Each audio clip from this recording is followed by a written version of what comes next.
হেই everyone, কেমন আছো সবাই? আশা করি সবাই ভালো আছো তোমরা। আজকে ভাবলাম জিমে যেতে যেতে একটা ব্লগ বানাই আর তোমাদের সাথে শেয়ার করি। কালকে ঝড় হওয়ার পর দেখো সূর্যের তাপ। সূর্য বলছে তোরা বৃষ্টিতে মজা নিয়ে নে, তারপর আমি আসছি। আর সেই লেভেলের তাপ ছিল, তোমরাই দেখো। আজকে আমি গাড়ি নিই কারণ আমার বন্ধু নিতে আসবে। আর এই দেখো আমার পাড়ায় মায়ের মন্দির। ওয়েদারটা দারুণ ছিল, তাই আমি একটু হেঁটে এগিয়ে গেলাম যাতে আমার বন্ধুর কষ্ট না হোক। হাঁটতে হাঁটতে একটা খুব সুন্দর জিনিস দেখলাম। তারপর আমার বন্ধু চলে এলো। আর এই সেই বন্ধু যার সাথে একটু অভিমান করেছিলাম, বা ও অভিমান করেছিল। আর আজকে সবার এনার্জি চলে এসেছিল। আর আমার ছোট্ট ভাইটা দেখো নাচতে নাচতে যাচ্ছে।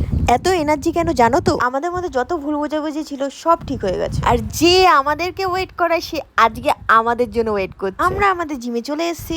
আর একে টয়লেট করতে গেছিল না, জিমে ঢুকে ওয়ার্ম আপ করে আমরা ট্রেডমিল করলাম আর একটু স্টাইল মেরে নিলাম, কারণ আমাকে আজকে ভালো লাগছিল। আর এই দেখো আমাদের পার্সোনাল ট্রেনার। আমাদের ওয়ার্কআউট হয়ে গেছে তো আমরা একটু রেস্ট নিচ্ছিলাম। আর এনার দাবি ছিল এখন মোমো খাবে, মোমো না খেয়ে ও বাড়িই যাবে না। আর এরা ডিসাইড করতে পারছে না কি খাবে আজকে। আমি বললাম এসব মোমো টোমো বাদ দে, চ মিয়ামোড়ে যাই, ওখানে খাবো। আর এই ম্যাডাম বলছে আজকে মিয়ামোড়ে সবকিছু খেয়ে বডি বানিয়ে নেবো। আর আমরা নিলাম চিকেন ইন্টারনেট। ওয়ার্কআউটের পরে আমরা এসব ভুলভাল জিনিস খাই। আমরা খেতে থাকি, তোমাদের সাথে আবার নেক্সট ভিডিওতে দেখা হবে। বাই।